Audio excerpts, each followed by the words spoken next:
Hi, my name's Tim Rugendijk and welcome to my video tutorials on computer rendering cars. Now in my book with Andy Chung, How to Draw Cars Fast and Easy, I showed you the basic principles of hand drawing cars, how to get the perspective looking right, and also I touched on how to add color using hand techniques with markers and pastels.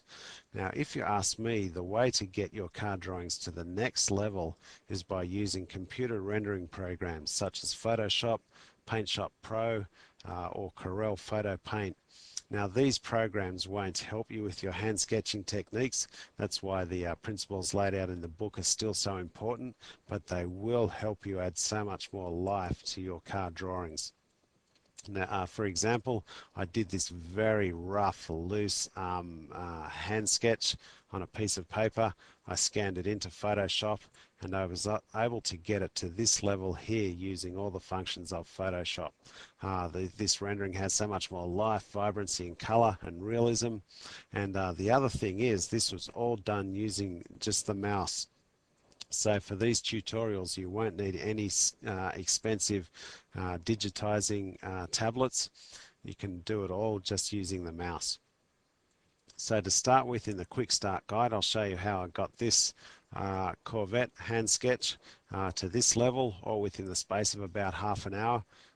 And then later on I'll show you how to add slightly more complex reflections to the side of the car, and it's all quick and simple stuff. Then I'll take you on a more in-depth journey on how I got this hand sketch of a Pontiac G8 to this level, and then once we've got it to this level, I'll show you how you can completely change the look of the rendering just by adding different backgrounds, changing the body color quickly and simply, and adding graphics.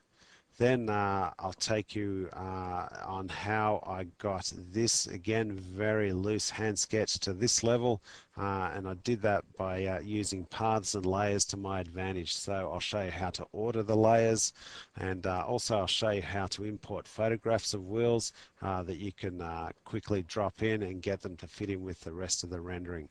Now I've never had a lesson in Photoshop. I've taught this all myself.